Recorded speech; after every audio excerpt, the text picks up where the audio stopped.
घाट गंगा जी के निभा यादव और धीरू भाई एक साथ कभी भी नहीं दिख सकता, क्योंकि अभी रिसेंटली निभा यादव और बिट्टू दास ने छठ का गीत रिलीज किया है। वहीं पर दूसरी तरफ धीरू भाई और सानवी भगत का बहुत ही अच्छा खासा छठ का गीत रिलीज हुआ है। लेकिन निभा यादव और धीरू भाई क्यों एक साथ नहीं दिख सकता वो किसी को पता नहीं है। तो ज्यादा दिमाग लगाने की जरूरी नहीं है, क्योंकि निभा यादव और धीरू भाई एक साथ कभी आ नहीं सकता। आखिर क्या हुआ है इनका साथ वो किसी को पता नहीं है। और आप भी जानने की कोशिश मत करो, वरना इसमें आप भी फंस जाओगे और हाथ कुछ नहीं आएगा। सिंगर जागेश कुमार ठाकुर यूट्यूब चैनल पर इनका छठ वीडियो अपलोड किया गया है धीरू भाई और सानवी भगत का, जो कि बहुत ही कमाल का छठ गीत रहा है, जिसमें सोनू माया और सिंगर जागेश ठाकुर ने अपना आवाज दिया है, जो कि बहुत ही कमाल का है। यहीं पर बिट्टू दास और निभा यादव 4 दिन पहले अपना म्यूजिक वीडियो रिलीज किया है ईगो रिकॉर्ड भोजपुरी चैनल पर, जो कि इनके भी गीत है अच्छे खासे व्यूज गए हैं। ज्यादा व्यूज तो नहीं गए हैं,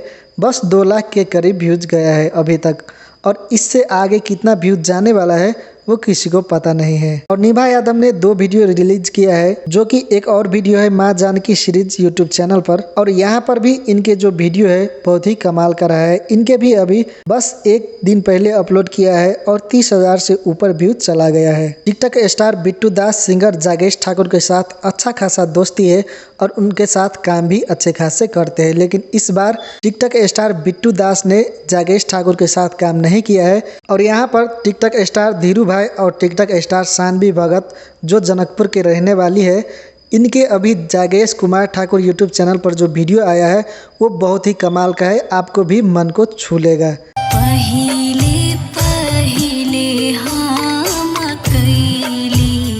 और इसका मेन क्रेडिट जागेश कुमार ठाकुर और उनके टीम को जाता है, जो कि बहुत ही कमाल का परफॉर्मेंस और बहुत ही कमाल का गीत निकाल के यहाँ पर रख दिया है। और अगर आपको पता हो निभा यादव और धीरू भाई एक साथ आखिर क्यों काम नहीं करता है और इनके बीच में आखिर क्या हुआ है, अगर आपको पता हो तो कमेंट में ज़रूर बता देना। और अगर आपको वीडियो अच्छा लगा तो वीडियो को लाइक और नीचे चैनल को सब्सक्राइब जरूर करना है, ताकि आपको इसी तरह का वीडियो का नोटिफिकेशन सबसे पहले मिलते रहे।